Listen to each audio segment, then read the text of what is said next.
Everyone, this is Ana. Welcome to global online NEET. So आज का हमारा थर्ड लेक्चर होगा फॉर नीट 2025 केमिस्ट्री, जिसमें हम क्लास 11 का classification of elements and periodicity and properties इस चैप्टर को स्टडी कर रहे हैं, जिसमें हम प्रीवियस लेक्चर्स में हमने लॉज देखा कि किस तरीके से पीरियोडिक टेबल आने से पहले लॉज काफी सारे साइंटिस्ट ने लॉज दिए, देन उसके बाद फाइनली पीरियोडिक टेबल आ गया, देन पीरियोडिक टेबल में किस तरीके से एलिमेंट्स को अरेंज करा गया, देन उन्हें किस तरीके से उनके प्रॉपर्टीज के अकॉर्डिंग किस तरीके से क्लासिफाई करा गया डिफरेंट डिफरेंट ब्लॉक्स में।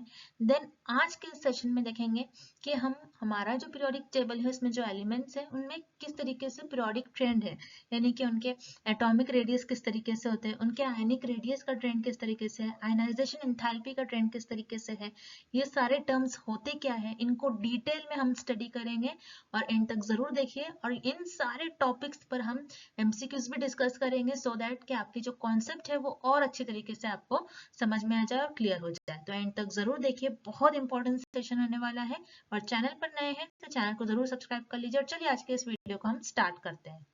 तो देखिए, जैसे कि हमने लास्ट लेक्चर में देखा कि किस तरीके से पीरियोडिक टेबल हमारा डिजाइन हुआ है, किस तरीके से पीरियोडिक टेबल में जो एलिमेंट्स हैं उनको किस बेसिस पर उनको क्लासिफाई करा गया है, डिफरेंट डिफरेंट ब्लॉक्स में एलिमेंट्स को डिवाइड करा गया है, एस पी डी एफ उनके प्रॉपर्टीज के अकॉर्डिंग। देन जो हमारे एलिमेंट्स हैं उनको किस तरीके से मेटल्स, नॉन मेटल, मेटलॉइड्स में डिवाइड करा गया है। तो इस तरीके से हमने लास्ट लेक्चर में इनको काफी डिटेल में स्टडी कर लिया था। और आज के इस लेक्चर में हम पीरियोडिक ट्रेंड देखेंगे, प्रॉपर्टीज ऑफ एलिमेंट। ठीक है, तो पीरियोडिक ट्रेंड क्या होता है, पीरियोडिक टेबल में किस तरीके से फिजिकल एंड केमिकल प्रॉपर्टीज का ट्रेंड है।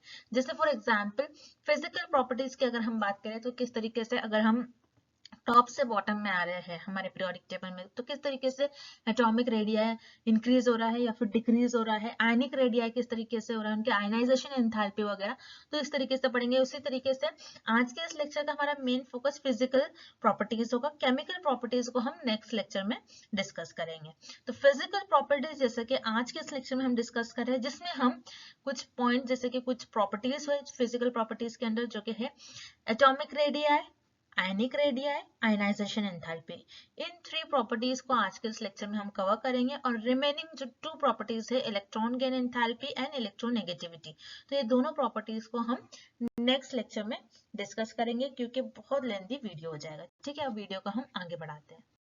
जैसे कि सबसे पहले हम देखेंगे periodic trend in properties of element. ठीक है, एलिमेंट की प्रॉपर्टीज में किस तरीके से उनका ट्रेंड देखा गया है। तो ये इनको इन पैटर्न्स को ऑब्जर्व करने के लिए तो सबसे पहले ये देखा गया, जैसे कि हम हमारे पीरियोडिक टेबल में ग्रुप में, जैसे कि टॉप से बॉटम में हम आ रहे हैं। ठीक है, टॉप से बॉटम में हम आ रहे हैं और अक्रॉस द पीरियोडिक टेबल या फिर लेफ्ट से राइट में, जैसे कि अगर आप देखते हो अगर हम लेफ्ट से राइट में जा रहे हैं पीरियोडिक टेबल के, तो कुछ पैटर्न देखने मिले, कुछ पैटर्न ऑब्जर्व करे गए, जिनको फिजिकल एंड केमिकल प्रॉपर्टीज के थ्रू एक्सप्लेन किया गया। अब देखिए नेक्स्ट क्वेश्चन अराइज होता है कि क्यों पीरियोडिसिटी एक्सप्लेन करने की जरूरत पड़ी। ठीक है, to answer this question we must look into theories of atomic structure and properties of atom. So periodicity को explain करने के लिए atomic structure के हम theories देखेंगे and हमारे atom के properties देखेंगे और then उसके according periodicity हम explain करेंगे। Next point, in this lecture we shall discuss periodic trend in certain physical and chemical properties and try to explain them in terms of number of electrons and energy level. ठीक है, तो periodicity को explain करने के लिए हम इस chapter में physical and chemical properties देखेंगे, जिसके अंदर हम उन्हें number of electron और उनके energy levels जो है उनके according हम periodicity को explain करेंगे। ठीक है, सबसे पहले जो फिजिकल प्रॉपर्टीज के अंडर फर्स्ट हम प्रॉपर्टी डिस्कस करेंगे वो है एटॉमिक रेडियस। किस तरीके से हमारे पीरियोडिक टेबल में एटॉमिक रेडियस का ट्रेंड है, टॉप से बॉटम में एटॉमिक रेडियस इंक्रीज हो रहा है या फिर डिक्रीज हो रहा है, लेफ्ट टू राइट में किस तरीके से एटॉमिक रेडियस इंक्रीज या फिर डिक्रीज हो रहा है, ये हम देखेंगे। तो सबसे पहले यहाँ पर देखिए पॉइंट है, finding the size of an atom is a lot more complicated. Atom का एक तरीके से हम एटॉमिक रेडियस क्या होता है, एक तरीके से हम एटम का साइज फाइंड आउट करते हैं, जो कि बहुत कॉम्प्लिकेटेड प्रोसेस होगा, बहुत कॉम्प्लिकेट होता है किसी भी एटम का साइज बताना या फिर फाइंड आउट करना। क्यों होता है ये इस तरीके से, यहाँ पर हमने कुछ रीजन दिए हुए हैं। तो रीजन है, फर्स्ट रीजन, बिकॉज एटम का साइज जो होता है ये बहुत बहुत स्मॉल होता है, वेरी स्मॉल, जो कहता है नियर अबाउट 1.2 एंगस्ट्रॉम, जो कि अगर हम इसे मीटर में कन्वर्ट करें तो 1.2 into 10⁻⁻10 मीटर, जो कि बहुत छोटा रेडियस होता है एटम का। एंड सेकेंड रीजन, क्योंकि इलेक्ट्रॉन के जो क्लाउड है न्यूक्लियस के अराउंड, एटम में अगर हम बात करें तो बीच में न्यूक्लियस होता है और न्यूक्लियस के अराउंड जो होते हैं इलेक्ट्रॉन रिवॉल्व करते होते हैं।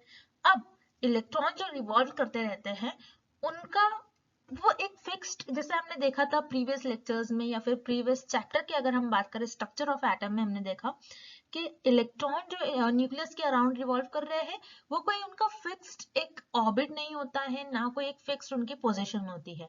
तो इलेक्ट्रॉन का एक तरीके से न्यूक्लियस के अराउंड एक क्लाउड के फॉर्म में हम देखते हैं इलेक्ट्रॉन को, तो जिसकी वजह से उनमें एक शार्प बाउंड्री हमें देखने नहीं मिलती। तो उस वजह से हम एटम का साइज जो है ये नहीं बता पाते हैं, because of electron cloud surrounding the atom. ठीक है, ये दो रीजन है जिसकी वजह से हम एटम का साइज नहीं बता पाते हैं, बहुत कॉम्प्लिकेटेड होता है। नेक्स्ट पॉइंट हम नेक्स्ट स्लाइड में डिस्कस करते हैं। देखिए, एटम का जो साइज है हम एग्जैक्टली नहीं बता सकते, तो उसके लिए क्या करना है, उसके लिए कंबाइंड फॉर्म में जो हमारे कंबाइंड स्टेट में एटम्स होते हैं उनका एक तरीके से हम रेडियस पता करते हैं और हम बताते हैं कि किस तरीके से उस एटम का साइज है। तो उसके लिए सबसे पहले नॉन मेटल के लिए बताया गया है क्या रूल है, क्या आपको किस तरीके से हम फाइंड आउट कर सकते हैं एटम का साइज या फिर एटॉमिक रेडियस कोई भी पर्टिकुलर एटम के लिए जो कि नॉन मेटल है। फिर उसके बाद हम मेटल्स का भी देखेंगे। तो सबसे पहले नॉन मेटल्स है, नॉन मेटल्स के लिए देखिए, one practical approach is to measure distance between two atoms when they are bound together by single bond in covalent molecule.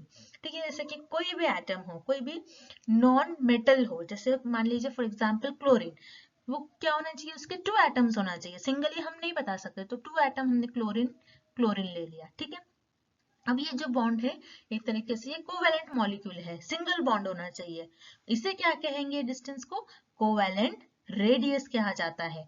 अब क्या करेंगे, हम इस डिस्टेंस को हम मेजर करेंगे। फॉर एग्जांपल हमने क्या करा, इस डिस्टेंस को मेजर करा, जैसे कि यहाँ पर आपको दिया है एग्जांपल के तौर पर, आपने उस बॉन्ड का लेंथ जो है या फिर डिस्टेंस आपने मेजर कर लिया, जो क्या आ गया 198 पिकोमीटर। ठीक है, और आपने उसको क्या कर दिया, आपको एक सिंगल एटम का पता करना है तो आपने डिवाइड बाय 2 कर दिया, जो कि आपका आ गया 99 पिकोमीटर।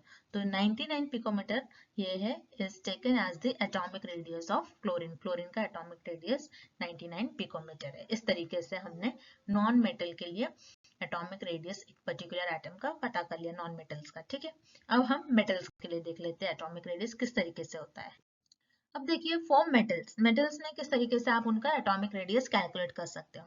अगर नॉन मेटल्स की बात करा जाए तो नॉन मेटल का अगर आप रेडियस कैलकुलेट कर रहे हो तो उसे कहा जाता है कोवैलेंट रेडियस। अगर आप मेटल्स का रेडियस कैलकुलेट कर रहे हो तो उस टर्म को कहा जाता है metallic radius, which is taken as half the internuclear distance separating the metal core in a metallic crystal, क्योंकि मेटल्स जो है क्रिस्टल्स के फॉर्म में होते हैं। आपने क्या करा, अगेन आपने मेटल्स ले लिया किसी मेटल का, जैसा हमने अभी देखा कंबाइंड फॉर्म में ही आप पता कर सकते हो किस तरीके से पर्टिकुलर एटम का रेडियस है या फिर साइज है। तो उसके लिए आपको इंटरन्यूक्लियर जो डिस्टेंस है जो कि मेटल को सेपरेट कर रहा है उनका डिस्टेंस आपको मेजर करना है। जैसे for example distance between two adjacent copper. ठीक है, तो कॉपर ले लिया आपने, कॉपर कॉपर के बीच का आपने डिस्टेंस मेजर कर लिया जो कि 256 पिकोमीटर है। ठीक है, अब आपने क्या कर लिया, उसको हाफ कर लिया तो ये 128 आ गया। तो 128 जो है ये यहाँ पर रेडियस हो जाएगा। सो देखिए, in this book we use the term atomic radius to refer both covalent or metallic radius depending on whether the element is non-metal or a metal। तो देखिए, अगर अभी देखिए, अभी जो हम आने वाले टॉपिक्स में अगर हम एटॉमिक रेडियस की बात करें तो हम ऐसा नहीं बोलेंगे कि कोवैलेंट रेडियस या फिर मेटालिक रेडियस, कंबाइन इनका एटॉमिक रेडियस ही होगा, लेकिन आपका नॉन मेटल दिया जाएगा और मेटल। अगर नॉन मेटल की बात हो तो आप समझ जाना, आपका जो रेडियस होगा, जिस रेडियस की बात करा जा रहा है वो कोवालेंट रेडियस है। अगर मेटल की बात हो रही है, मेटल के एटॉमिक रेडियस की, तो आप समझ जाना मेटालिक रेडियस की बात हो रही है। ठीक है, एटॉमिक रेडियस ही यूज करा जाएगा आगे आपके इस चैप्टर में। ठीक है, तो atomic radius can be measure by X ray और अदर स्पेक्ट्रोस्कोपिक मेथड। ठीक है, एक्सरे या फिर स्पेक्ट्रोस्कोपिक मेथड के थ्रू एटॉमिक रेडियस जो होता है ये मेजर करा जाता है। तो देखिए, जैसे कि अब हमने एटॉमिक रेडियस देख लिया मेटल्स एंड नॉन मेटल के केस में किस तरीके से आप फाइंड आउट कर सकते हैं। अब हम देखेंगे periodic trend in atomic radius with in a period. ठीक है, विद इन अ पीरियड हम किस तरीके से एटॉमिक रेडियस का ट्रेंड देख सकते हैं हमारे पीरियोडिक टेबल में, वो यहाँ पर हम देखेंगे। अब तो देखिए, एटॉमिक साइज जो है generally decreases across a period for elements of the second period. तो सेकेंड पीरियड की हम बात करें जो कि lithium, beryllium, boron, carbon, nitrogen, इस तरीके से होते हैं सेकेंड पीरियड्स हमारे। तो सेकेंड पीरियड में जो एलिमेंट्स है उनके, अगर हम लेफ्ट से राइट में जा रहे हैं इस तरीके से, लिथियम, बेरिलियम यहाँ पे आ रहे हैं अक्रॉस द पीरियड, तो जनरली इनके एटॉमिक साइज जो होता है ये डिक्रीज होता है। तो ऐसा क्यों होता है, यहाँ पर इस पॉइंट में हमने रीजन दिया है। It is because within a period the outer electrons are in the same valence shell and the effective nuclear charge increases as the atomic number increases, resulting in the increased attraction of electron to the nucleus। मतलब क्या हो रहा है कि जैसे कि देखिए, अगर हम सेकेंड पीरियड की बात करें यहाँ पर, तो आउटर इलेक्ट्रॉन जो है ये सेम वैलेंस शेल में फिल हो रहा है। जैसे कि अगर हम लिथियम का इलेक्ट्रॉनिक कॉन्फ़िगरेशन लिखते हैं 1s2 2s1, एटॉमिक नंबर 3 है तो 1s2 2s1, उसी तरीके से बेरिलियम का 1s2 2s2। तो देखिए क्या हो रहा है, सेम वैलेंस शेल में इनके आउटर जो इलेक्ट्रॉन है ये फिल हो रहे हैं, जिसकी वजह से जो न्यूक्लियर चार्ज है, इफेक्टिव न्यूक्लियर चार्ज, यानी कि न्यूक्लियस जो इलेक्ट्रॉन को अपनी तरफ खींच रहा है, जितने ज्यादा इलेक्ट्रॉन बढ़ेंगे, जितने ज्यादा इलेक्ट्रॉन इंक्रीज होता जाएगा, उतना ज्यादा न्यूक्लियस हमारा पावरफुल होता जाएगा और उतना ही इलेक्ट्रॉन को अपनी तरफ खींचने लगेगा। तो यही बता रहा है इस पार्ट में, effective nuclear charge increase as the atomic number increases. जैसे कि एटॉमिक नंबर इंक्रीज हो रहा है तो इफेक्टिव न्यूक्लियर चार्ज क्या होता है, न्यूक्लियस जो कि इलेक्ट्रॉन को अपनी तरफ खींचता है, तो उसे कहते हैं इफेक्टिव न्यूक्लियर चार्ज। तो जैसे जैसे एटॉमिक नंबर इंक्रीज हो रहा है मतलब इलेक्ट्रॉन भी हमारे इंक्रीज हो रहे हैं, जिस वजह से इफेक्टिव न्यूक्लियर चार्ज जो है इंक्रीज हो रहा है, और रिजल्ट क्या आ रहा है उससे, increase attraction of electrons to the nucleus और इलेक्ट्रॉन का अट्रैक्शन उसकी वजह से इंक्रीज हो रहा है। ठीक है, तो ये रीजन होता है कि across the period atomic size जो है ये जनरली डिक्रीज होता है। नेक्स्ट, अब हम एटॉमिक रेडियस का ट्रेंड देखेंगे विद इन अ ग्रुप। जैसे हमने अभी देखा एटॉमिक रेडियस का ट्रेंड पीरियोडिक टेबल में किस तरीके से है विद इन अ पीरियड, अब एटॉमिक रेडियस का हम ट्रेंड देखेंगे विद इन अ ग्रुप। अब देखिए, ग्रुप क्या होता है, पीरियोडिक टेबल में जो वर्टिकल कॉलम्स में एलिमेंट्स अरेंज किए जाते हैं उन्हें हम कहते हैं ग्रुप।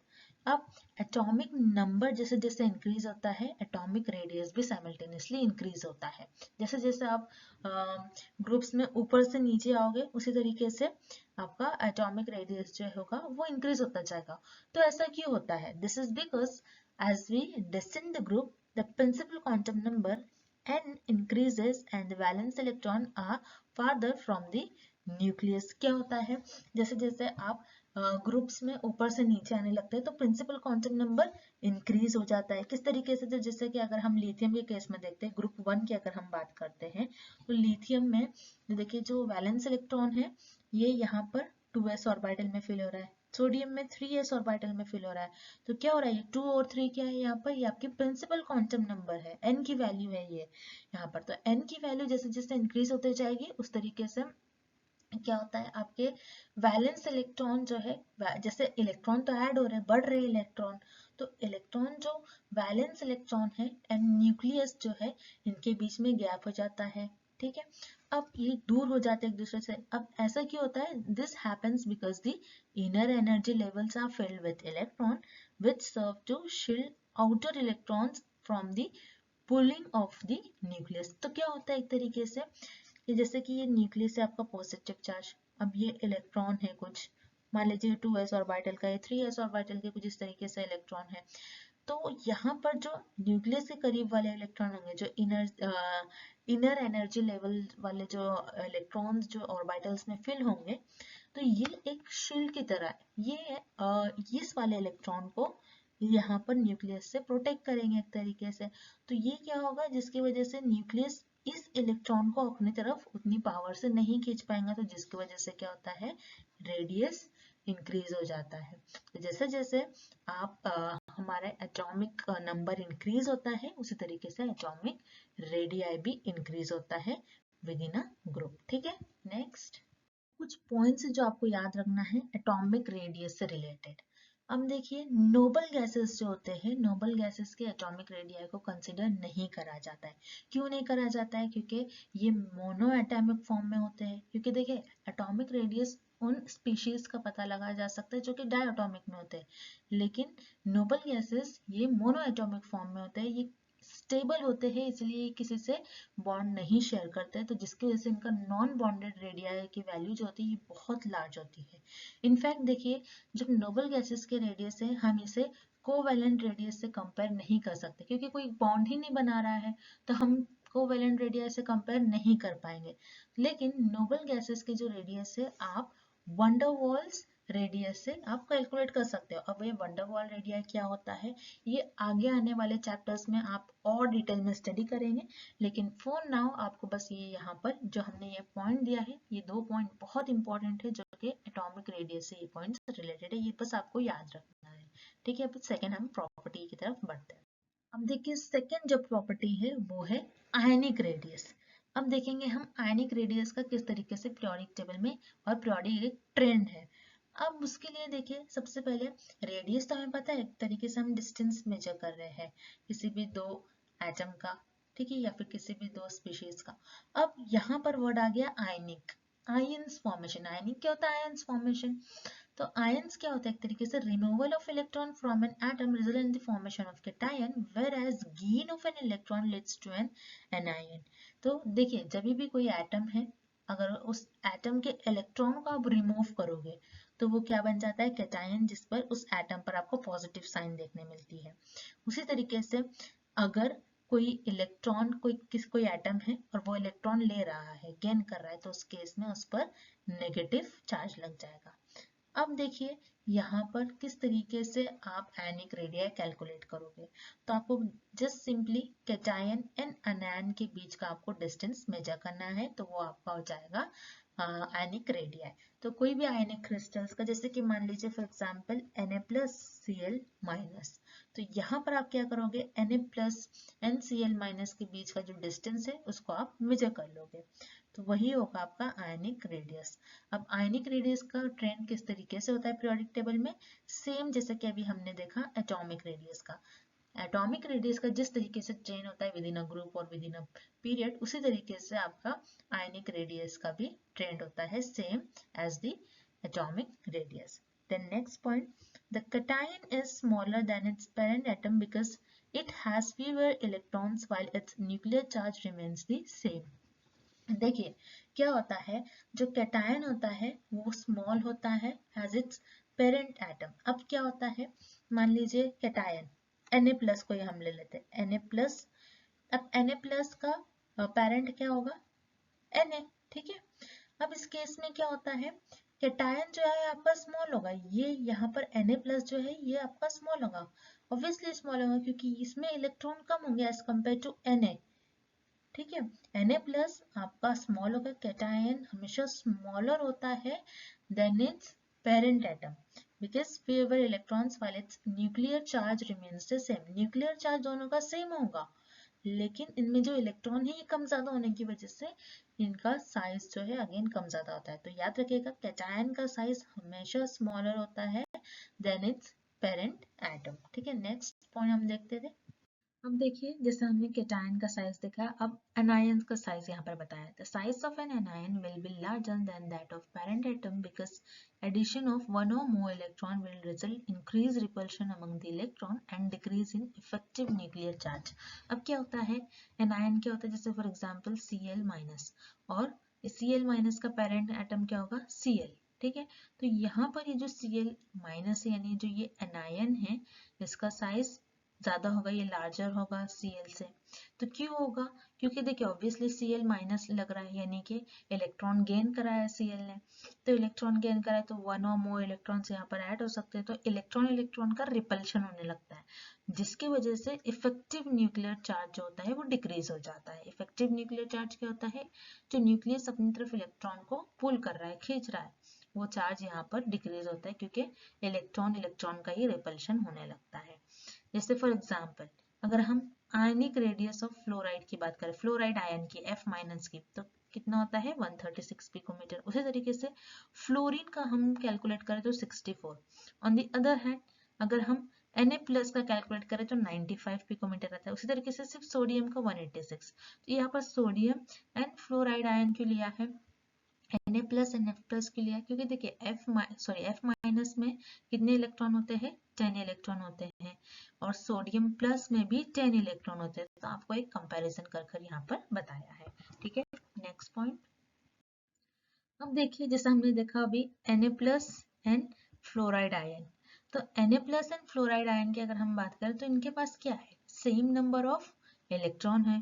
तो ऐसे एटम और ऐसे आयन्स जिसके पास सेम नंबर ऑफ इलेक्ट्रॉन हो उसे हम कहते हैं iso electronic species. Same number of electron जिस भी एटम और आयन में हो तो उसे हम कहेंगे आइसो इलेक्ट्रॉनिक स्पीशीज। आइसो का मतलब होता है सेम, इलेक्ट्रॉनिक यानी इलेक्ट्रॉन नंबर, ठीक है, स्पीशीज यानी एटम या फिर आयन। ठीक है, जैसे for example O2 minus, O2 minus के पास भी 10 इलेक्ट्रॉन है, F माइनस के पास भी 10 इलेक्ट्रॉन है, Na प्लस के पास भी 10, Mg2 प्लस के पास भी 10 इलेक्ट्रॉन है। तो उनके पास सेम नंबर ऑफ इलेक्ट्रॉन है, जो कि टोटल 10 इलेक्ट्रॉन है। देखिए आइसो इलेक्ट्रॉनिक स्पीशीज है, नंबर ऑफ इलेक्ट्रॉन तो सेम है, लेकिन इनके जो रेडियस होगा, इनका जो रेडियस होगा ये डिफरेंट होगा, बिकॉज इनका न्यूक्लियर चार्ज जो है सबका ऑब्वियसली डिफरेंट है। ठीक है, अब next point, cation with the greater positive charge will have smaller radius because the greater attraction of electron to the nucleus। अब देखिए जैसे कि हमने देखा केटायन Na प्लस, ठीक है, और Na लेते हैं हम, तो देखिए यहाँ पर क्या होता है, केटायन में यहाँ पर जो पॉजिटिव चार्ज है, ग्रेटर पॉजिटिव चार्ज है, जिसकी वजह से विल हैव स्मॉलर रेडियस। ठीक है, यहाँ पर देखिए Na प्लस का रेडियस स्मॉल होगा देन Na। ठीक है, तो यहाँ पर क्या होता है, जिसकी वजह से इलेक्ट्रॉन एंड न्यूक्लियस में अट्रैक्शन ज्यादा होने लगता है, तो जिसकी वजह से इनका रेडियस जो है ये स्मॉल होता है। उसी तरीके से एनायन का भी सेम बताया, anion with the greater negative charge will have the larger. जितने ज्यादा इलेक्ट्रॉन ऐड होते जाएंगे एनायन, जैसे जितना माइनस साइन इंक्रीज होता जाएगा, एनायन जितने इलेक्ट्रॉन को ऐड कर रहा है वन और मोर इलेक्ट्रॉन, तो जिसकी वजह से यहाँ पर नेगेटिव चार्ज इंक्रीज होने, ग्रेटर नेगेटिव चार्ज है, जिसकी वजह से रेडियस भी बढ़ता जा रहा है। ठीक है, नेक्स्ट। देन थर्ड जो आपकी प्रॉपर्टी है वो है आयनाइजेशन एंथैल्पी। अब आयनाइजेशन एंथैल्पी क्या होता है, उसका किस तरीके से पीरियोडिक टेबल में ट्रेंड बताया गया है, तो वन बाय वन करके हम सारी चीजें देखेंगे। तो first of all ionization enthalpy, इसका हम पहले डेफिनेशन देख लेते हैं, सो दैट आपको इजी हो जाएगा आगे सब कुछ समझने में। तो आयनाइजेशन एंथैल्पी क्या होता है, quantitative measure of tendency of an element to lose electron as given by its ionization enthalpy. It represents the energy required to remove an electron from isolated gaseous atom in its ground state। तो एक तरीके से ionization enthalpy क्या होती है, जो कोई भी एलिमेंट है और उनका जो इलेक्ट्रॉन रिमूव करना है, ये कोई भी एलिमेंट है, इलेक्ट्रॉन रिमूव करने में कितनी एनर्जी लग रही है, तो उसको हम कहते हैं आयनाइजेशन एंथैल्पी। ठीक है, अब जैसे कि आयनाइजेशन एंथैल्पी में फर्स्ट आयनाइजेशन एंथैल्पी होती है, सेकेंड आयनाइजेशन एंथैल्पी होती है, तो वो क्या होता है हम उसे देख लेते हैं। तो फर्स्ट आयनाइजेशन एंथैल्पी क्या होता है, जैसे फॉर एग्जांपल एलिमेंट X लेते हैं हम, उसके लिए आयनाइजेशन एंथैल्पी जिसे हम डेल्टा IH लिखते हैं, वो किस तरीके से हो जाएगा एक रिएक्शन के लिए, जैसे X कोई एलिमेंट है, वो क्या हो गया, हमने क्या करा उसमें इलेक्ट्रॉन रिमूव कर दिया, तो क्या बन गया X प्लस एक इलेक्ट्रॉन हमने निकाल दिया। उसी तरीके से यहाँ पर देखिए ionization enthalpy express in a unit, ionization का आपको यूनिट्स पूछा जा सकता है कभी कभी बार एग्जामिनेशन में, तो क्या होता है किलोजूल पर मोल होता है। अब उसी तरीके से बीच में देखिए जैसे हमने यहाँ पर कर लिया, जैसे फर्स्ट आयनाइजेशन एंथैल्पी एलिमेंट लिया X, उसमें से आपने इलेक्ट्रॉन जो है ये रिमूव कर लिया, तो X प्लस बन गया और एक इलेक्ट्रॉन आपने निकाल दिया। उसी तरीके से इसी रिएक्शन का हम यूज कर सेकेंड आयनाइजेशन एंथैल्पी रिएक्शन लिखेंगे। ठीक है, अब यहाँ पर क्या हो रहा है, energy required to remove second most loosely bounded electron. तो क्या होता है, एक आपने इलेक्ट्रॉन ऑलरेडी निकाल लिया, तो सेकेंड जो है वो लूजली बाउंडेड इलेक्ट्रॉन होगा, तो उसको निकालना इजी हो जाएगा। तो ये क्या हो गया, x प्लस जो है यहाँ पर देखिए इसी एलिमेंट को हमने लिया, यहाँ पर से फिर से हमने एक इलेक्ट्रॉन निकाला, तो x2 प्लस हो गया और एक इलेक्ट्रॉन यहाँ पर रिमूव हो गया। ठीक है, तो ये फर्स्ट आयनाइजेशन एंथैल्पी है एंड ये सेकेंड आयनाइजेशन एंथैल्पी है। नेक्स्ट पॉइंट हम देख लेते हैं नेक्स्ट स्लाइड में। देखिए आयनाइजेशन एंथैल्पी हमने क्या देखा था अभी, कि एनर्जी जो रिक्वायर्ड हो रही है इलेक्ट्रॉन को रिमूव करने में, वो बेसिकली आपकी होती है आयनाइजेशन एंथैल्पी। अब देखिए जो एनर्जी रिक्वायर्ड हो रही है इलेक्ट्रॉन को रिमूव करने में from an atom, hence ionization enthalpy are always positive। तो क्या हो रहा है, आप यहाँ पर एनर्जी रिक्वायर्ड है, ठीक है, एनर्जी यहाँ पर रिक्वायर्ड है, एनर्जी लगा रहे हो इलेक्ट्रॉन को रिमूव करने में, तो उस केस में क्या होता है, आयनाइजेशन एंथैल्पी आपको उसकी वैल्यू हमेशा पॉजिटिव देखने मिलेगी। अब देखिए क्या कह रहा है कि सेकेंड आयनाइजेशन एंथैल्पी जो है will be higher than the first ionization enthalpy। second ionization enthalpy higher होगा हमेशा than that of first ionization enthalpy। तो ऐसा क्यों होता है, because it is more difficult to remove an electron from positively charged ion than the form of neutral atom। ठीक है, किसी भी न्यूट्रल एटम में से इलेक्ट्रॉन रिमूव करना इजी हो जाता है, लेकिन किसी भी पॉजिटिवली चार्ज आयन से इलेक्ट्रॉन रिमूव करना ये डिफिकल्ट हो जाता है, जिसकी वजह से आपको सेकेंड आयनाइजेशन एंथैल्पी की वैल्यू हायर देखने मिलती है than the first ionization energy. जैसे कि देखिए Na से आप तो इलेक्ट्रॉन निकाल सकते हो, ठीक है, आपने ये Na क्योंकि सोडियम के पास 11 इलेक्ट्रॉन होते हैं, तो आपने एक निकाल लिया, अब ये बन गया Na+, ठीक है, तो Na+ से आप इलेक्ट्रॉन नहीं निकाल पाओगे, क्यों, क्योंकि देखिए इसका 1s2 2s2 2p6, क्योंकि Na+ के पास 10 इलेक्ट्रॉन है, Na के पास 11 है, तो ये कंप्लीटली फिल्ड है, तो इसकी वजह से यहाँ से इलेक्ट्रॉन रिमूव करना बहुत डिफिकल्ट हो जाता है। लेकिन Na के देखिए 1s2 2s2 2p6 3s1, तो ये 1 इलेक्ट्रॉन निकालने में इतनी एनर्जी नहीं लगेगी जितनी कि यहाँ पर Na+ से आपको निकालने में एनर्जी लगेगी। तो यही कह रहा है ये पॉइंट, ठीक है। Next point, in the same way the third ionization enthalpy will be higher than the second and so on. तो इसी तरीके से ये चलता रहता है सीरीज, थर्ड जो आयनाइजेशन एंथैल्पी होगी उसकी वैल्यू हायर होगी देन दैट ऑफ सेकेंड, उसी तरीके से थर्ड की फोर्थ की ज्यादा होगी थर्ड आयनाइजेशन एंथैल्पी से एंड सो ऑन, इस तरीके से चलता रहेगा। The term ionization enthalpy, if not qualified, is taken as the first ionization enthalpy। देखिए कभी कभी आयनाइजेशन एंथैल्पी की आपको न्यूमेरिकल वगैरह में वैल्यू दी जाएगी, तो उस केस में क्या करना है, अगर आपको कुछ नहीं दिया है बस आयनाइजेशन एंथैल्पी लिखा है, तो आपको उससे कंसिडर करना चाहिए कि वो फर्स्ट आयनाइजेशन एंथैल्पी का आपको वैल्यू वगैरह या फिर उसके बारे में कहा गया है। ठीक है, अब देखिए the first ionization enthalpy generally increase as we go across a period and decreases as we descend in a group। ठीक है, तो क्या होता है, ionization enthalpy, first ionization enthalpy across a period increase होता है, और जैसे हम टॉप से बॉटम में जाते हैं, जैसे हम नीचे की तरफ आएंगे पीरियोडिक टेबल में, तो आयनाइजेशन एंथैल्पी डिक्रीज होता है। तो किस तरीके से, ये हम ग्राफ के थ्रू नेक्स्ट स्लाइड में और अच्छी तरीके से देखते हैं।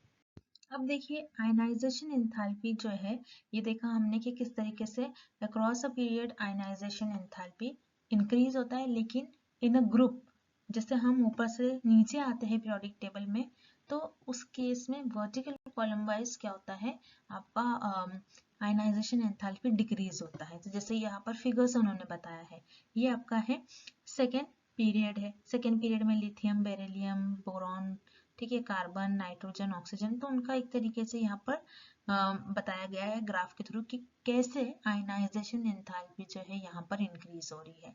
उसी केस में सेकेंड जो फिगर है यहाँ पर, जो कि आपकी बुक का 3.6b है, आप एनसीईआरटी को फॉलो कर सकते हो, तो 3.6a जो है ये आपका यहाँ पर फिगर 1 है, और 3.6b जो है ये आपका एनसीईआरटी का 3.6b है, और यहाँ पर फिगर 2 है।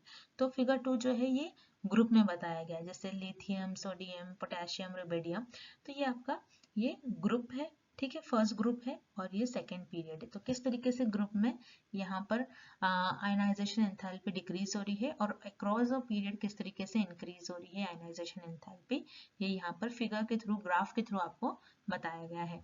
अब हम नेक्स्ट स्लाइड में देखेंगे कि ऐसा क्यों होता है, इनके बिहेवियर ऐसे क्यों होते हैं, इनका कुछ हम रीजन देखते हैं। अब देखिए, आयनाइजेशन एंथैल्पी का जो ट्रेंड है ये टू फैक्टर्स पर बेस्ड होता है। तो फर्स्ट फैक्टर जो होता है वो होता है न्यूक्लियस और इलेक्ट्रॉन के बीच में जो अट्रैक्शन है, उस बेसिस पर ट्रेंड बताया जाता है आयनाइजेशन एंथैल्पी का। और जो सेकंड फैक्टर है वो है इलेक्ट्रॉन यानी इलेक्ट्रॉन के बीच में जो रिपल्शन होता है, क्योंकि इलेक्ट्रॉन इलेक्ट्रॉन नेगेटिव चार्ज है तो रिपल्शन होगा, न्यूक्लियस पॉजिटिव चार्ज है, इलेक्ट्रॉन नेगेटिव चार्ज है तो अट्रैक्शन होगा।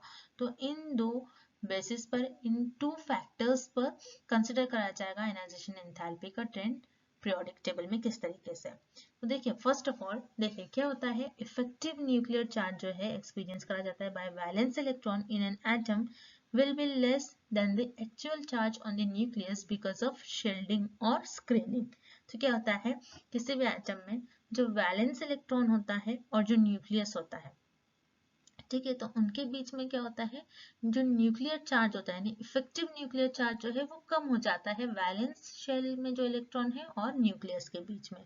और उसमें कुछ कोर इलेक्ट्रॉन होते हैं, ठीक है, कोर इलेक्ट्रॉन होते हैं जो कि वैलेंस इलेक्ट्रॉन को प्रोटेक्ट करते हैं, उससे नाम दिया है शील्डिंग और स्क्रीनिंग। तो ये इसको हम और एग्जाम्पल लेकर समझते हैं सो दैट आपको और क्लियर हो जाए ये कॉन्सेप्ट। ठीक है, तो नेक्स्ट स्लाइड में हम इसका एग्जाम्पल लेते हैं।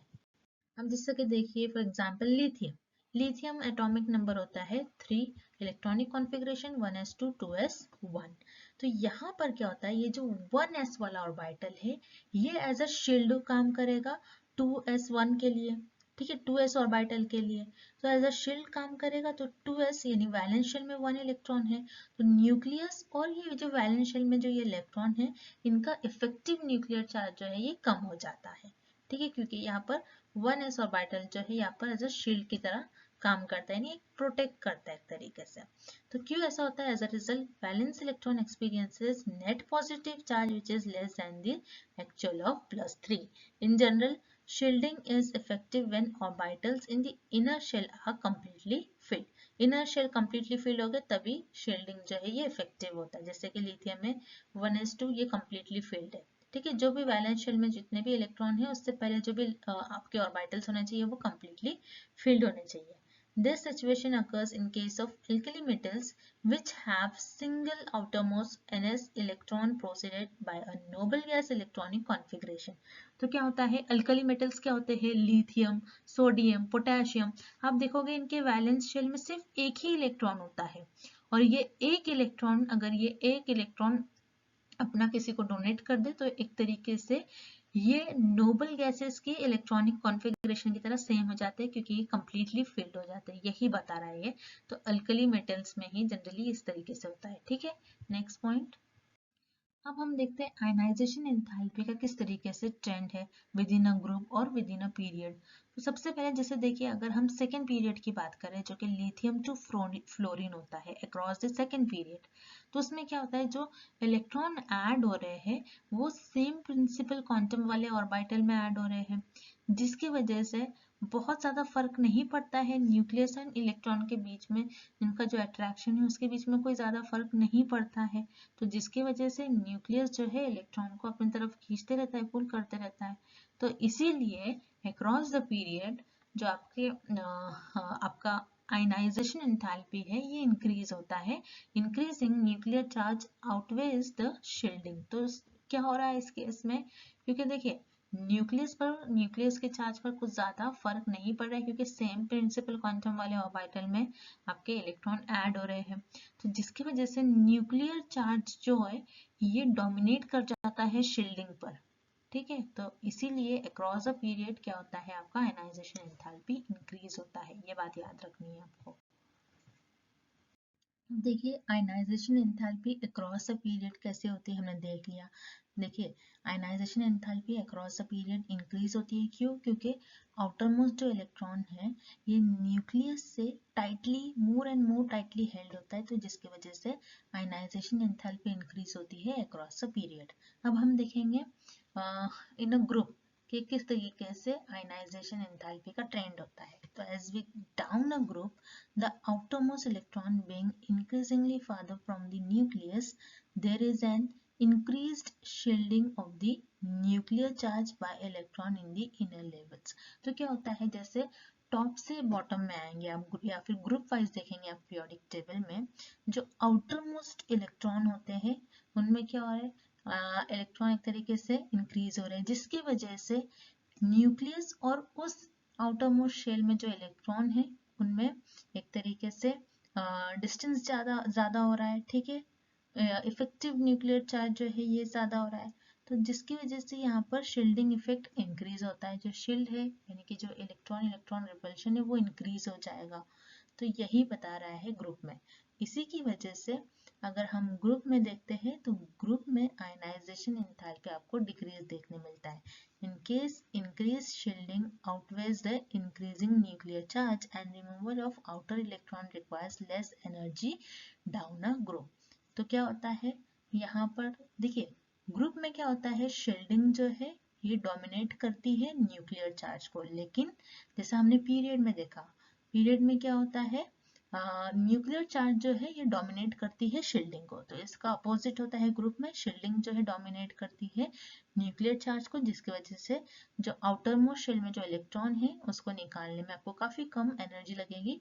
तो इसीलिए आयनाइजेशन एंथैल्पी एक ग्रुप में जो है ये डिक्रीज होती है। नेक्स्ट पॉइंट देखते हैं अब देखिए आयनाइजेशन एंथैल्पी से रिलेटेड फर्स्ट एनॉमली देखते हैं हम। एनॉमली क्या होता है, कुछ डिफरेंट बिहेवियर, जिसे केमिस्ट्री में एक्सेप्शन कहते हैं। तो केमिस्ट्री में जो एक्सेप्शंस होते हैं बहुत इंपॉर्टेंट होते हैं, क्योंकि यहाँ से आपको कंपलसरी क्वेश्चंस आपको देखने ही मिलते हैं एग्जामिनेशन में, चाहे वो आपका बोर्ड एग्जामिनेशन हो या फिर नेट एंट्रेंस एग्जामिनेशन हो। तो बहुत इंपॉर्टेंट है ये, बहुत इंपॉर्टेंट एंड बहुत ईजी, आपको इजीली समझ में आ जाएगा। तो सबसे पहले देखिए ये जो फिगर है फिगर 1, ये आपकी बुक का एनसीईआरटी का 3.6A फिगर है, आप वहां से रिफर कर सकते हो इस फिगर को। तो यहाँ पर आप नोटिस करोगे ये जो फर्स्ट आयनाइजेशन एंथैल्पी है बोरॉन की, ठीक है, बोरॉन यहाँ पर है, बोरॉन की slightly less than that of beryllium जो कि Be है, जिसका एटॉमिक नंबर 4 होता है, even though farmer has a greater nuclear charge. तो क्यों इस तरीके से हो रहा है, ठीक है।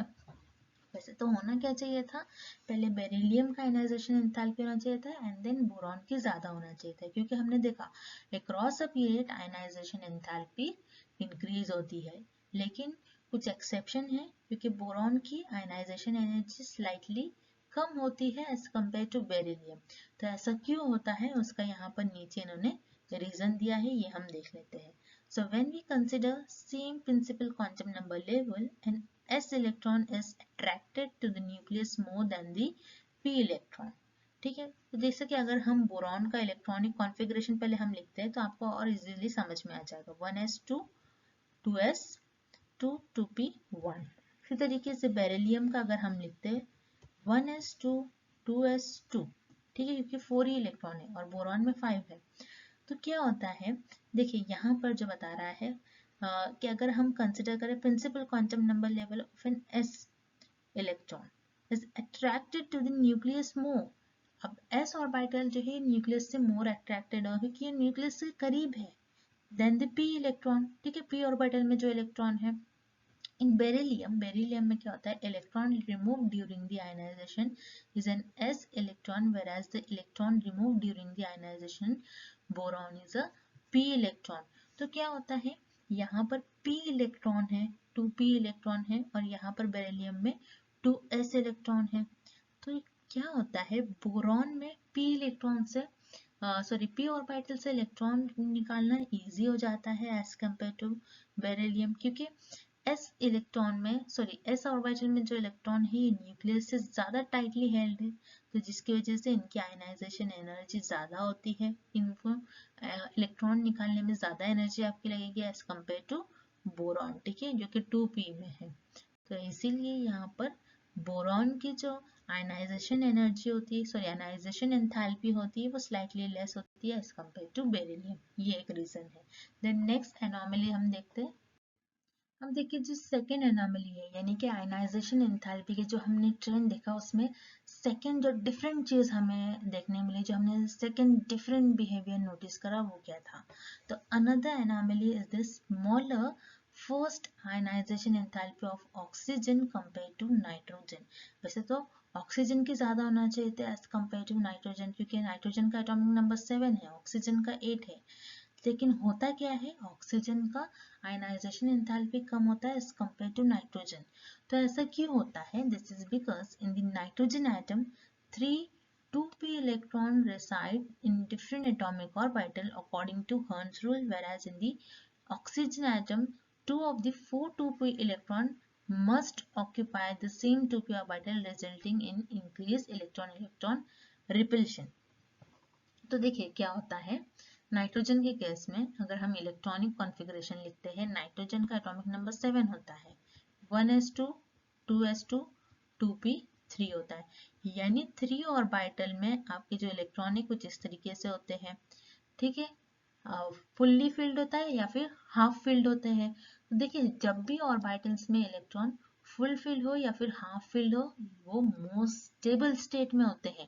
उसी तरीके से अगर हम ऑक्सीजन के लिखे 1s2 होता है, 2s2 2p4 होता है, यानी p ऑर्बिटल में 4 इलेक्ट्रॉन होते हैं ऑक्सीजन के, ठीक है। आप और अच्छे से हम बनाते हैं ताकि आपको अच्छे से समझ में आ जाए। ऑक्सीजन के 2p ऑर्बिटल में 4 इलेक्ट्रॉन होते हैं, यानी 1 2 3 एंड 4 इस तरीके से होते हैं। तो ऑक्सीजन में यहाँ पर देखिए ये इलेक्ट्रॉन है, ये फोर्थ वाला जो इलेक्ट्रॉन है और ये इलेक्ट्रॉन, इनके बीच में रिपल्शन होता है, जिसकी वजह से यहाँ से इलेक्ट्रॉन निकालना काफी इजी हो जाता है। लेकिन ये हाफ फील्ड है क्योंकि तीनों हर एक देखिए हर एक ऑर्बिटल में 1 1 इलेक्ट्रॉन है p के, तो उस वजह से यहाँ पर नाइट्रोजन से इलेक्ट्रॉन रिमूव करना बहुत डिफिकल्ट हो जाता है। और ऑक्सीजन में इलेक्ट्रॉन इलेक्ट्रॉन रिपल्शन होता है, जिसकी वजह से यहाँ पर देखिए ऑक्सीजन का वैसे तो आयनाइजेशन एंथैल्पी होना चाहिए था ज्यादा, लेकिन होता है कम एज कम्पेयर टू नाइट्रोजन। तो देखिए क्यों होता है, यहाँ पर जो मैंने आपको रीजन बताया वो यहाँ पर सेंटेंस में लिखा है, it is easier to remove fourth 2p electron from oxygen than it is to remove one of the 3p electron from the nitrogen। ठीक है, तो ये नाइट्रोजन के क्योंकि ये स्टेबल स्टेट में यहाँ से आप इलेक्ट्रॉन नहीं निकाल सकते, लेकिन यहाँ से क्योंकि इनके बीच में रिपल्शन हो रहा है तो ये इलेक्ट्रॉन निकालना काफी इजी हो जाता है। इसीलिए ऑक्सीजन का आयनाइजेशन एंथैल्पी कम होता है एज कम्पेयर टू नाइट्रोजन। तो देखिए यहाँ पर आयनाइजेशन एंथैल्पी में हमने दो एनोमली देखा। फर्स्ट था बेरिलियम एंड बोरॉन का केस एंड सेकंड था ऑक्सीजन एंड नाइट्रोजन का केस। कंपलसरी नोट कर लीजिएगा, क्वेश्चन आपको एग्जामिनेशन में इस टॉपिक से देखने मिलेगा, ठीक है। देखिए अभी तक हमने जो भी देख लिया उस पर बेस्ड हम कुछ क्वेश्चन सॉल्व करेंगे सो दैट आपके जो कॉन्सेप्ट है वो और अच्छी तरीके से आपको क्लियर हो जाए। तो क्वेश्चन है, which of the following elements generally has the largest atomic radius with in its period on the periodic table. तो इस क्वेश्चन में क्या पूछा जा रहा है हमसे कि कौन सा एक ऐसा एलिमेंट है जिसका एटॉमिक रेडियस सबसे ज्यादा है दिए गए ऑप्शन में से हमारे पीरियोडिक टेबल में। तो जैसा हमने देखा एटॉमिक रेडियस का ट्रेंड आपको याद होना चाहिए पीरियोडिक टेबल में किस तरीके से होता है। तो ये पीरियोडिक टेबल है, तो जैसे आप लेफ्ट से राइट में जाओगे आपका एटॉमिक रेडियस जो होता है ये आपका डिक्रीज होता है across the period. Across the period atomic radius decrease होता है। क्यों ऐसा होता है? क्योंकि आपके जो वैलेंस शेल में जो इलेक्ट्रॉन आपका फिल हो रहा है वो सेम ऑर्बिटल में फिल हो रहा है। उसी तरीके से अगर हम ग्रुप वाइज देखें यानी टॉप से हम बॉटम में आए तो इस वे में अगर हम एटॉमिक रेडियस की बात करें तो आपका एटॉमिक रेडियस इंक्रीज होता है, ठीक है, एटॉमिक रेडियस आपका इंक्रीज होगा। तो ऐसा क्यों होता है? क्योंकि जो आपका वैलेंस इलेक्ट्रॉन है वो आपके प्रिंसिपल क्वांटम नंबर यानी डिफरेंट ऑर्बिटल में फिल होता है, यानी कि प्रिंसिपल क्वांटम नंबर एक तरीके से बढ़ जाता है ग्रुप वाइज। तो इसीलिए यहाँ पर एटॉमिक रेडियस जो है आपका टॉप से बॉटम में इंक्रीज होगा और लेफ्ट टू राइट यानी अक्रॉस द पीरियड डिक्रीज होगा। अब जो आपको एलिमेंट दिए गए हैं ऑप्शन में वो आप देखिए, fluorine, oxygen, sodium and chlorine. तो देखिए सोडियम यहाँ पर है, देन ऑक्सीजन यहाँ पर है, फ्लोरीन यहाँ पर है, क्लोरीन यहाँ पर है, ठीक है। तो हमने क्या देखा, लेफ्ट से अगर हम राइट में जा रहे हैं तो एटॉमिक रेडियस क्या होगा? डिक्रीज होगा। तो ये सारे जो राइट साइड में आपके पीरियोडिक टेबल के राइट साइड में जो भी एलिमेंट्स है इनका ऑब्वियसली एटॉमिक रेडियस जो है कम होगा एज कम्पेयर टू सोडियम, क्योंकि सोडियम जो है पीरियोडिक टेबल के लेफ्ट साइड में है, ठीक है।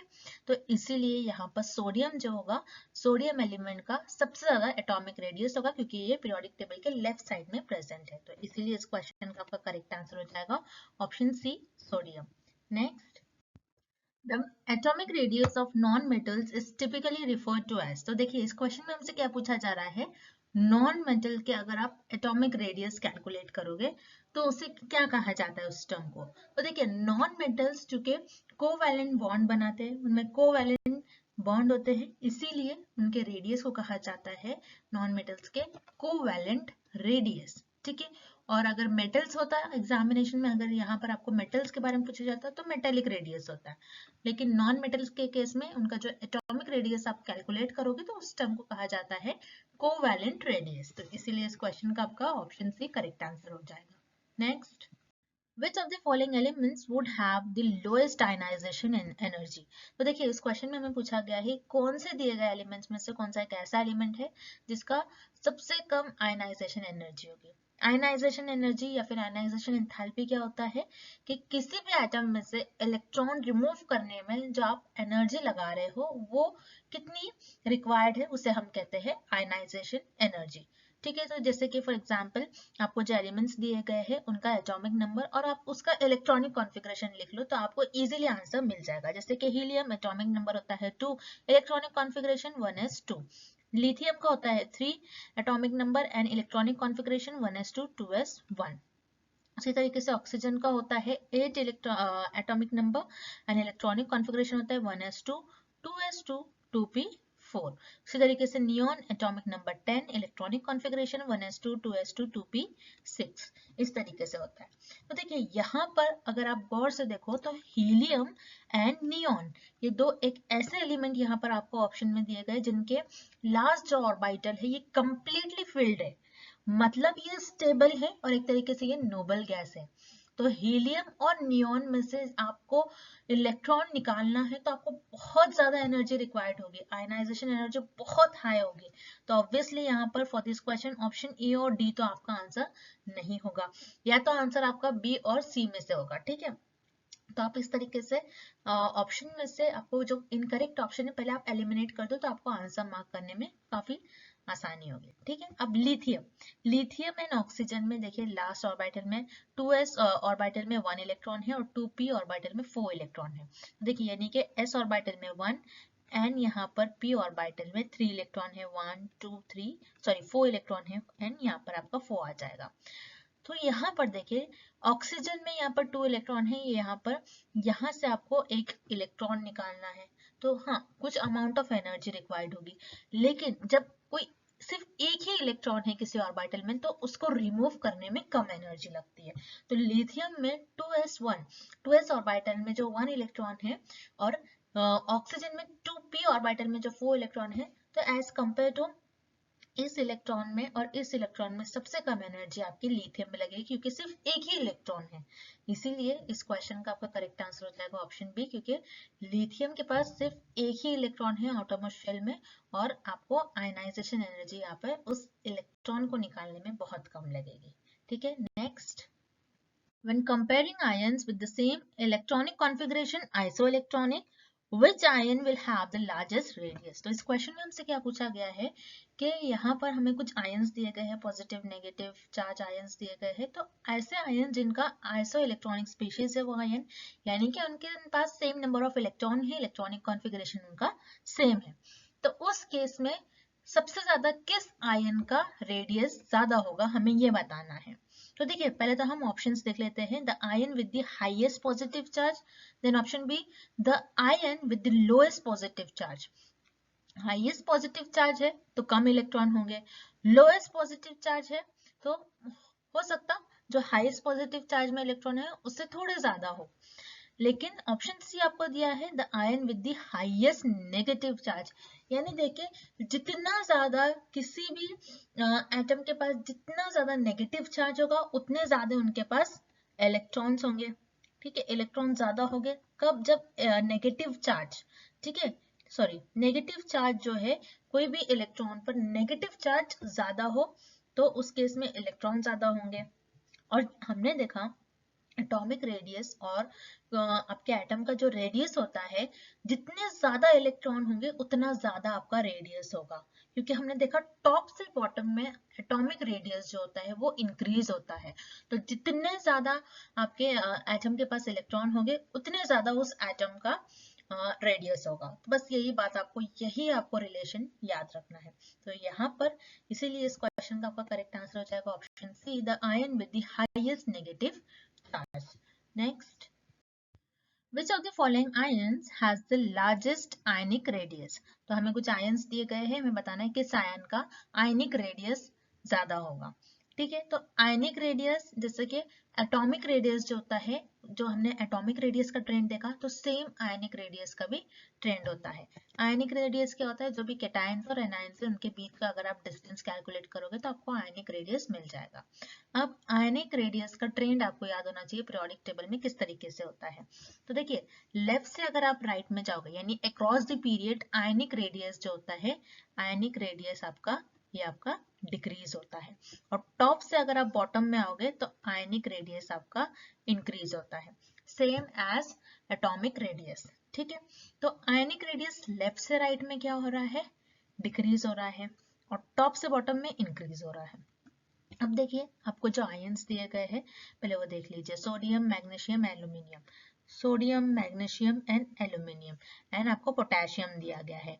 तो देखिए यहाँ पर सोडियम, मैग्नीशियम, एल्यूमिनियम ये आपके सेम पीरियड में आ रहे हैं। ठीक है, सेम पीरियड में लाई कर रहे हैं।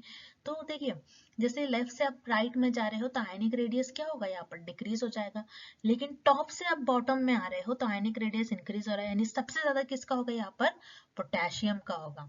तो K प्लस आयन का यहाँ पर सबसे ज्यादा आयनिक रेडियस होगा, तो इसीलिए इस क्वेश्चन का आपका करेक्ट आंसर हो जाएगा option D, K plus. Next, when moving across a period on the periodic table, what happens to the ionic radius? तो देखिए, across the period मतलब periodic table में आप लेफ्ट से राइट जब जाते हो तो उस केस में ionic radius आपका क्या होता है, डिक्रीज होता है। तो आयनिक रेडियस के बारे में आपसे पूछा जा रहा है कि लेफ्ट से राइट में और अक्रॉस अ पीरियड अगर आप पीरियोडिक टेबल में मूव कर रहे हो तो आयनिक रेडियस क्या होगा आपका, इंक्रीज होगा, डिक्रीज होगा, कांस्टेंट होगा, इस तरीके से हमें पूछ रहा है। तो याद रखिएगा, जब भी आप पीरियोडिक टेबल में लेफ्ट से राइट जाते हैं यानी अक्रॉस अ पीरियड जाते हैं, उस केस में आपका आयनिक रेडियस हमेशा डिक्रीज होगा। तो ऐसा क्यों होता है कि आपका आयनिक रेडियस डिक्रीज हो जाए? तो क्या होता है, देखिए, जब भी आप देखते हो, अगर आप पीरियड वाइज देखोगे हर एक पीरियड में, तो अगर पीरियड वाइज देखोगे तो क्या होता है, जो इलेक्ट्रॉन है आपके वैलेंस शेल में, इलेक्ट्रॉन सेम ऑर्बिटल्स में फिल होता है। तो जिसके वजह से क्या होता है, न्यूक्लियस और पावरफुल होता है, और न्यूक्लियस जो है अपनी तरफ इलेक्ट्रॉन को पुल करता है, जिसकी वजह से रेडियस जो होता है वो एटम में छोटा होते जाता है। तो जो न्यूक्लियस है वो पावरफुल होता है, और इलेक्ट्रॉन जो कि सेम ऑर्बिटल में फिल हो रहा है तो वो क्या करता है, और पावर से इलेक्ट्रॉन को अपनी तरफ पुल कर लेता है।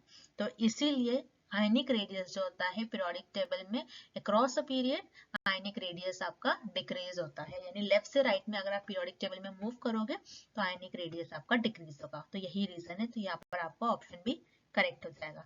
Next, Which of the following pairs of ions are isoelectronic? तो यहाँ पर आपको कुछ ions के pairs दिए गए, यहाँ पर आपको बताना है कौन सा एक ऐसा पेयर है जो कि आइसोइलेक्ट्रॉनिक है। आइसोइलेक्ट्रॉनिक मतलब, तो सबसे पहले आइसो का मतलब होता है केमिस्ट्री में सेम, इलेक्ट्रॉनिक मतलब सेम नंबर ऑफ इलेक्ट्रॉन। ऐसे स्पीशीज जिसमें सेम नंबर ऑफ इलेक्ट्रॉन्स होते हैं उसे हम कहते हैं आइसोइलेक्ट्रॉनिक स्पीशीज, या फिर यहाँ पर आइसोइलेक्ट्रॉनिक पेयर। तो देखते हैं सबसे पहले ऑप्शन ए में Na+, ठीक है, तो ऑप्शन ए में Na+ जो है यहाँ पर आपका, तो सोडियम का पहले तो एटॉमिक नंबर आपको पता है 11, +1 प्लस Na+ है यानी कि प्लस कुछ नहीं है, मतलब 1 होता है उसके जगह पर, तो +1 है यानी एक इलेक्ट्रॉन सोडियम ने लूज करा है, तो -1 लिख दीजिए आप, तो कितना हो जाएगा यहाँ पर 10 इलेक्ट्रॉन। उसी तरीके से मैग्नीशियम का हम देख लेते हैं, मैग्नीशियम 2+, मैग्नीशियम का एटॉमिक नंबर होता है 12, 2 इलेक्ट्रॉन यहाँ पर उन्होंने लूज करा है, तो -2, तो कितना हो गया 10 इलेक्ट्रॉन। तो सोडियम में भी 10 इलेक्ट्रॉन है, मैग्नीशियम में भी 10 इलेक्ट्रॉन है। तो यहाँ पर ऑप्शन नंबर ए में जो आपको आयंस दिए गए हैं Na+ और Mg2+, ये आपके एक आइसो इलेक्ट्रॉनिक पेयर है। अब आप डिफरेंट जो आपको जो दूसरे ऑप्शन दिए गए हैं उसमें भी आप ट्राई करिए, उसको भी आप चेक करिए। तो देखिए O2 माइनस, ऑप्शन बी में O2 माइनस, ठीक है, O2 माइनस है। तो यहाँ पर देखिए 2 इलेक्ट्रॉन ऑक्सीजन के हैं। तो ऑक्सीजन का एटॉमिक नंबर आप सभी को पता है कितना होता है, ऑक्सीजन का एटॉमिक नंबर 8 होता है, यानी 8 इलेक्ट्रॉन। -2 यानी 2 इलेक्ट्रॉन एक्स्ट्रा है, ठीक है, एक्सेप्ट किया है। तो यहाँ पर हो गए ऑक्सीजन के पास 10 इलेक्ट्रॉन। इसी तरीके से फ्लोरीन F, ठीक है, फ्लोरीन का एटॉमिक नंबर होता है 9, तो बस 9 इलेक्ट्रॉन है, यहाँ पर कोई चार्ज आपको नहीं दिया गया है, तो 9 है। इसी तरीके से ऑप्शन सी में देखते हैं, कैल्शियम 2+, कैल्शियम का एटॉमिक नंबर होता है 20, 2+ यानी लूज करा है तो -2 हो जाएगा, यानी 18 इलेक्ट्रॉन यहाँ पर होगा। इसी तरीके से स्कैंडियम 2+, स्कैंडियम का एटॉमिक नंबर क्या होता है 21, 2+ है, यानी कि आपको अपोजिट साइन का यूज करना है माइनस, क्योंकि 2 इलेक्ट्रॉन यहाँ पर लूज करा है।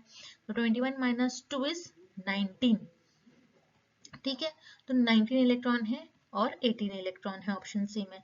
उसी तरीके से ऑप्शन बी में ऑक्सीजन के पास 10 इलेक्ट्रॉन है, फ्लोरीन के पास 9 इलेक्ट्रॉन है।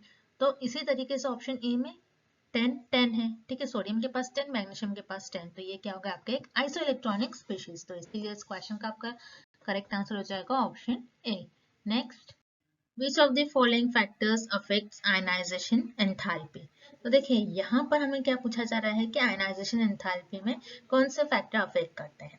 तो देखिए आयनाइजेशन एंथैल्पी क्या होता है, सबसे पहले ये आपको पता होना चाहिए कि जो इलेक्ट्रॉन रिमूव करा जाता है आउटर मोस्ट शेल से, तो उस इलेक्ट्रॉन को रिमूव करने में कितनी एनर्जी रिक्वायर्ड हो रही है, ये होता है आयनाइजेशन एंथैल्पी। अब आयनाइजेशन एंथैल्पी कुछ फैक्टर्स पर डिपेंड होती है, जैसे कि न्यूक्लियर चार्ज। न्यूक्लियर चार्ज क्या होता है, एक तरीके से कि न्यूक्लियस जो है इलेक्ट्रॉन को अपनी तरफ जो पुल कर रहा है, अट्रैक्ट कर रहा है, न्यूक्लियस एंड इलेक्ट्रॉन के बीच में जो अट्रैक्शन है वो ये फैक्टर होता है जिस पर आयनाइजेशन एंथैल्पी डिपेंड करती है, ठीक है। Then second, atomic radius. Atomic radius क्या होता है कि कितना डिस्टेंस है न्यूक्लियस एंड आउटर मोस्ट जो शेल में आपके इलेक्ट्रॉन है उनके बीच का एक तरीके से डिस्टेंस कितना होता है, ये है atomic radius. And next one है शील्डिंग इफेक्ट। तो ये शील्डिंग इफेक्ट क्या होता है, जो न्यूक्लियस होता है आपका, ठीक है, उसके बाद आपका जो एक ऑर्बिटल्स होते हैं जिसमें आपके इलेक्ट्रॉन्स होते हैं, तो जो इनर ऑर्बिटल होते हैं जो कि फिल्ड होते हैं इलेक्ट्रॉन से, ये यहाँ पर जो ये आउटर इलेक्ट्रॉन, आउटर ऑर्बिटल में जो इलेक्ट्रॉन है इसको एक शील्ड की तरह प्रोटेक्ट करते हैं। तो यहाँ पर भी शील्डिंग इफेक्ट जो है ये अफेक्ट करता है आयनाइजेशन एंथैल्पी को। तो इसीलिए ऑप्शन ए बी सी तीनों भी करेक्ट है, तो करेक्ट ऑप्शन हो जाएगा आपका option D, all of the above. Next, why is the second ionization enthalpy of an element always higher than its first ionization enthalpy? तो बहुत इंपॉर्टेंट क्वेश्चन है, इस टाइप के क्वेश्चन आपको जनरली बोर्ड एग्जामिनेशन में पूछा जाता है, एमसीक्यूज फॉर्म में आपको नीट में ही पूछा जाएगा कि क्या रीजन है जिसकी वजह से फर्स्ट आयनाइजेशन एंथैल्पी जो होता है ये कम होता है as compare to second ionization enthalpy, या फिर सेकेंड आयनाइजेशन एंथैल्पी की वैल्यू हमेशा आपको ज्यादा देखने मिलेगी as compare to first ionization enthalpy. तो ऐसा क्यों होता है, बिकॉज क्या होता है देखिए, जैसे कि अगर फॉर एग्जाम्पल अगर हम सोडियम लेते हैं, ठीक है, सोडियम में टोटल होते हैं 11 इलेक्ट्रॉन। किस तरीके से electronic configuration 1s2 2s2 2p6 3s1, ठीक है। अब क्या करते हैं हम, आयनाइजेशन एंथैल्पी क्या होता है, जो वैलेंस शेल में जो इलेक्ट्रॉन है उसको आप रिमूव कर रहे हो, निकाल रहे हो। तो यहाँ पर हमने क्या करा, सोडियम में 1 इलेक्ट्रॉन हमने रिमूव कर दिया, तो ये क्या हो गया, Na+ हो गया। तो यहाँ पर इलेक्ट्रॉनिक कॉन्फ़िगरेशन क्या हो जाएगा, 1s2 2s2 2p6। अब क्या हो गया, यहाँ पर इलेक्ट्रॉनिक कॉन्फ़िगरेशन जो है ये कंप्लीटली फील्ड हो गया p ऑर्बिटल आपका। तो यहाँ पर Na+ में 10 इलेक्ट्रॉन है, जिस तरीके से नियॉन में होता है। और नियॉन क्या है हमारा, ये नोबल गैसेस है। नोबल गैसेस सबसे स्टेबल होते हैं जिसमें से आप इलेक्ट्रॉन नहीं निकाल पाते हो, तो ठीक है।